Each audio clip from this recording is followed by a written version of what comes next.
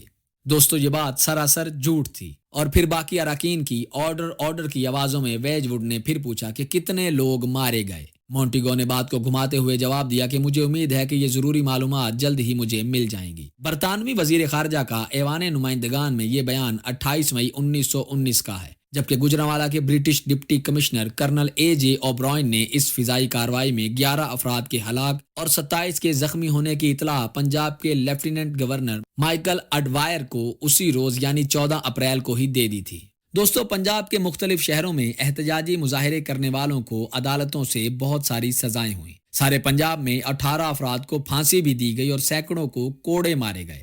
دوستو سن 1920 میں شائع ہونے والی آل انڈیا کانگریس انکوائری رپورٹ میں 3 بچوں کی تصویریں بھی ہیں، جن میں ایک گوجرانوالہ کے سرداری لال ہیں جن کا بازو بم سے زخمی ہونے کی وجہ سے کاٹ دیا گیا تھا۔ دوسرے گجرات کے 10 سالہ کندن لال ہیں جنہیں انگریزوں کے خلاف جنگ کے جرم میں کالے پانی کی سزا دی گئی، اور تیسرا قصور شہر کا 11 سالہ بچہ ہے جس پر شہنشاہ برطانیہ کے خلاف جنگ کا مقدمہ قائم کیا گیا تھا۔ دوستو یہاں پر ہم آپ کو اہم فیکٹس پر نظر ڈالتے ہوئے بتاتے ہیں کہ 6 اگست کو برطانوی پارلیمان میں لارڈ ستندر سنہا نے کئی سوالات کے جواب میں بتایا کہ خصوصی کمیشنوں نے 852 افراد پر مقدمہ چلایا اور ان میں سے 582 کو سزا سنائی گئی اور 270 کو بری کر دیا گیا۔ اس کے علاوہ مارشل لا آرڈرز کے خلاف جرائم کے تقریباً 1500 مقدمات تھے۔ تقریباً 500 مقدمات میں سزاؤں میں بڑی کمی کی گئی۔